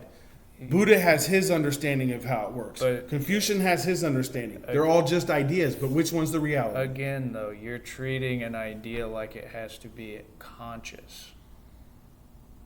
I do believe that an idea is the result of a sentient conscious being. Well, how do you... Because the idea of a rock has no awareness and it has no idea what it's doing. Well, how do you get a physical living thing without... How do you get a material organism looking for food, scrounging, looking for a mate? How do you get that without an immaterial cause to begin with? How do you get that without something beyond the scope of physical matter initiating the whole evolutionary chain of effects? Because the fact of physical reality necessitates it. Not if once upon a time there's no sentient beings in the universe and it's just stars and planets. Then where's the ideas? Presumably. No, presume. I'm saying if you have nothing but physical world, where's the ideas? What is the idea? What ideas are lava having as it flows? You think lava it's following an immaterial cause. I flow downhill. I am a light thing drawn towards the heavy cause. thing. It's a physical cause of gravity. See, to me, there are physical forces that just because we don't see them, because humans cannot observe them, doesn't mean they're not physical realities. Before we understood what cells were and microorganisms and all that, that doesn't mean they didn't exist because humans didn't see them, no more than the tree that falls in the woods wasn't heard, right? Those microbes, those bacteria, all these things that we learned after we got the tools to discover them, right? They were there long before the ideas that humans had that they were there. Those forces are physical forces. So the viruses, just because you don't see coronavirus, doesn't mean it's not a physical force that's affecting you physically. Right? So gravity is a physical force. Yeah, but that virus is built on ideas. It's a physical material thing with its own final cause. To attach itself onto you and to suck you dry for everything you have. There's a cause to it. It doesn't just, it's, So you're saying because a thing has a purpose, that purpose is an idea?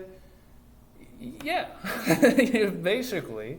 There's an So just end because a game. thing is, it makes it an idea because it physically is, therefore it's an idea. That virus didn't show up and think to itself, "Oh, goddamn, I'm hungry. I gotta go get Exactly, something because to it's eat." physically made that way. It has a force that is driving it, an animating force. And that force, we keep using the word idea, but the point is like it's an immaterial end game. It's a Immaterial goal. and idea are different to me. Because immaterial is, you're trying to describe gravity as immaterial, but to me that's a physical force it is generated because of a physical body that has gravity. Well, you get. I think we end up in this weird feedback loop of Yeah, 'cause we keep self-reference. No, not us. Sorry, I'm go ahead. saying people at large. This is why I have such a problem with materialism, is because, as far as I can tell, it puts you in this logical feedback loop of self-referential things. It basically all loops back to, well, it doesn't make immediate sense. It doesn't physically analogize. I think our biggest disagreement is how we understand God. Because to you, God is immaterial. He is an idea. To me, God is a reality. He is a physical force. I'm saying that no. Give me a second. Hold on. Give me a second. Okay, Because okay. that's not what I'm saying. Okay. I'm not saying God's not real. I'm saying that God, for me, exists somewhere in between the realm of ideas, the realm of causes, of purpose. There's no meaning in a universe of billiard ball planets just knocking around against each other. But there is meaning and there is purpose in a universe where there are these living beings that act as the conduit for ideas.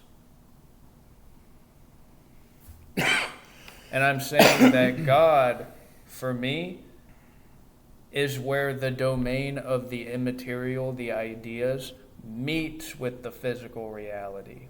And see, for me, God is the whole thing.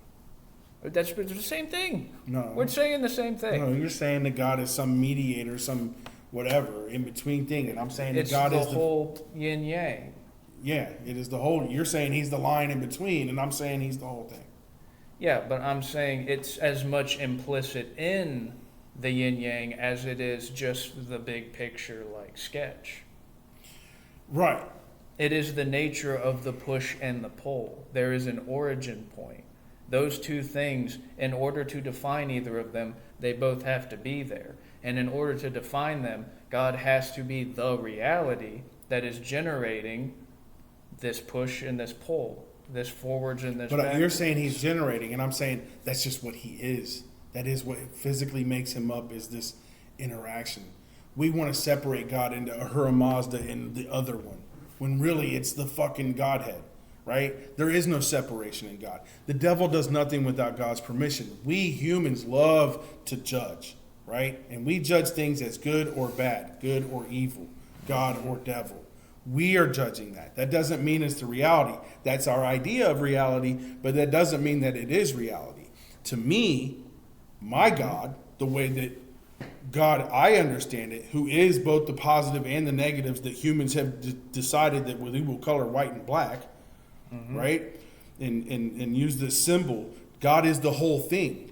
God is the black. God is the white. God is not just white. God is not just black. God is the whole thing. It is the interaction between those forces, those physical forces that we call positive and negative, or that we call whatever, yin and yang, that then therefore creates this emanating life. But then that in of itself is a physical emanation, just like the heat off the sun is not an idea. It is a physical emanation. It is a series of emanations. And that emanation is the moving power that you're calling an idea that promotes and and it motivates life. And I'm saying no, that's that's part of the physical reality. That animation that has been emanated from God through us is a physical reality. It is physically moving us through life. It is not, to me, it is not an idea. It is part of the physical universe. So the only real things are material. Ideas are not real. That ideal chair is not a real chair. It is an ideal chair. The ideal horse of Plato's fucking world, where of all these, they are ideals. They are not realities. The reality, yeah, but the idea is right here.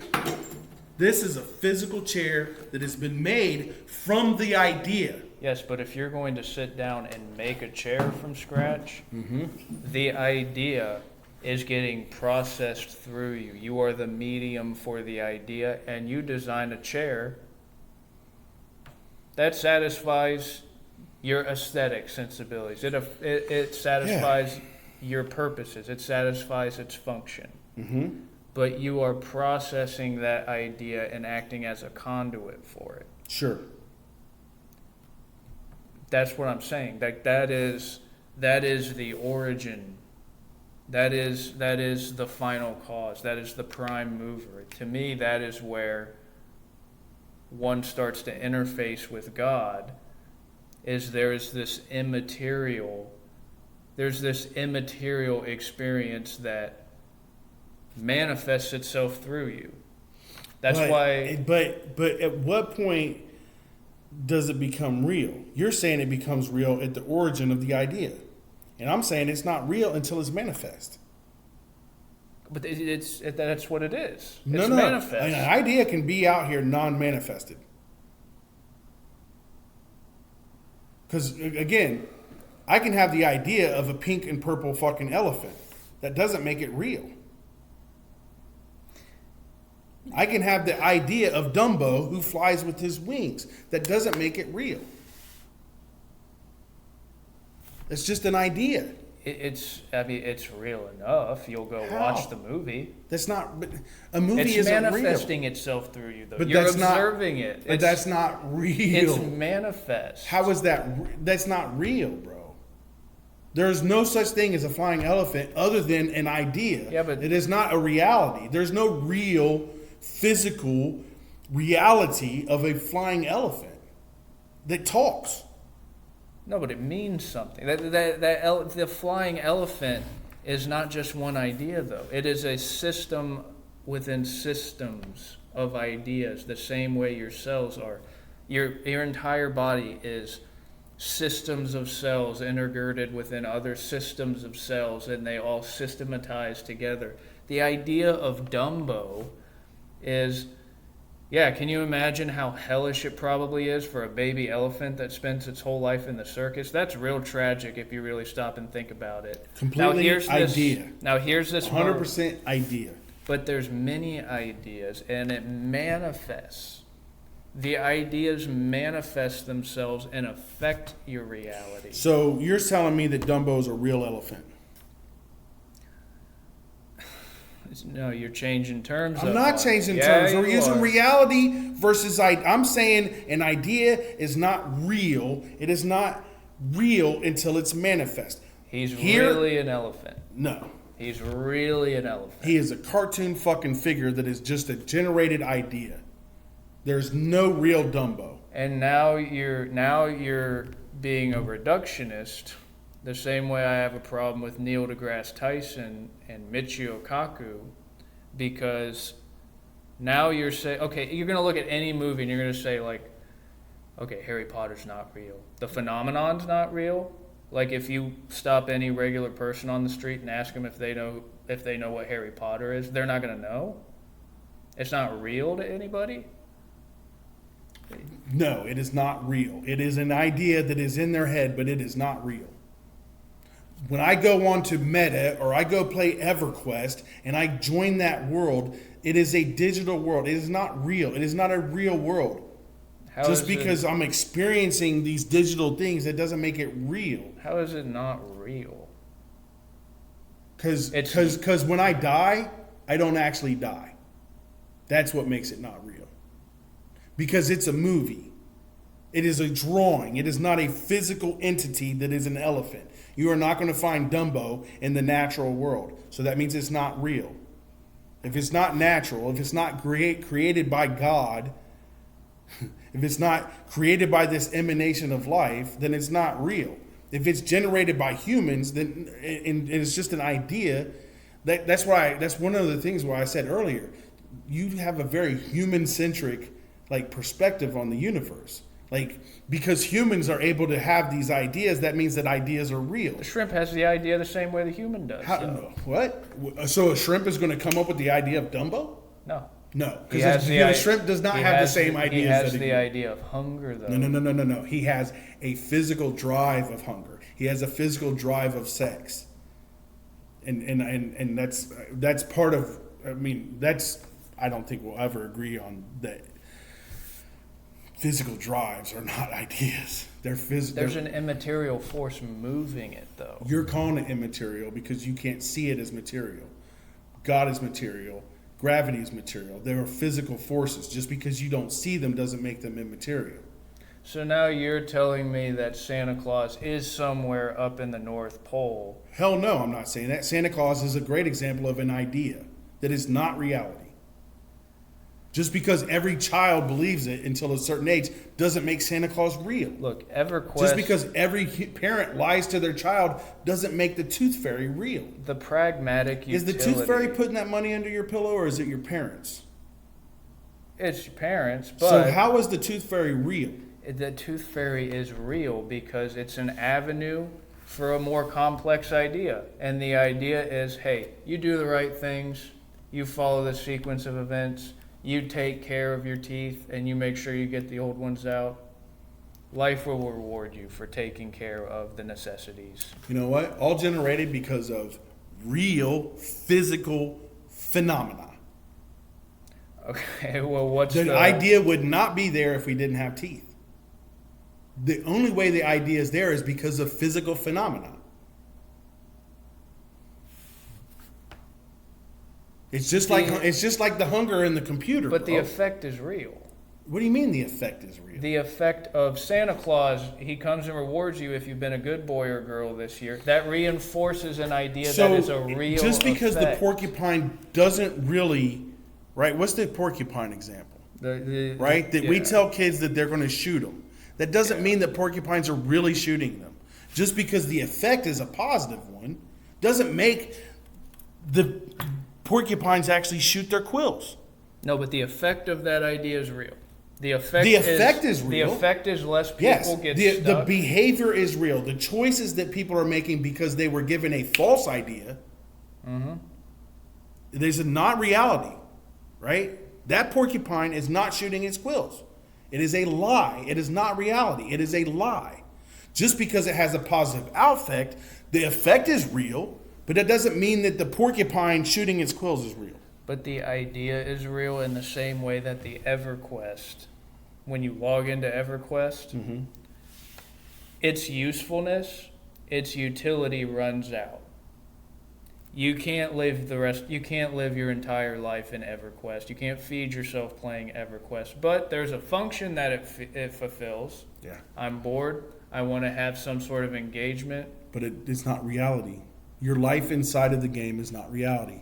Because when you die, you don't physically die. But the game when is you real. Eat, you're not satisfying your physical hunger. The game is a game. Yes, it is a real game. Yeah. That's what it is. It is a game. It is an idea. It is not real. And that's what life is. It's a series of games. No. It's like you trying to equate the computer because it can hold ideas as if it's some sentient being. No. It's not biological. It doesn't have the animating force running through it.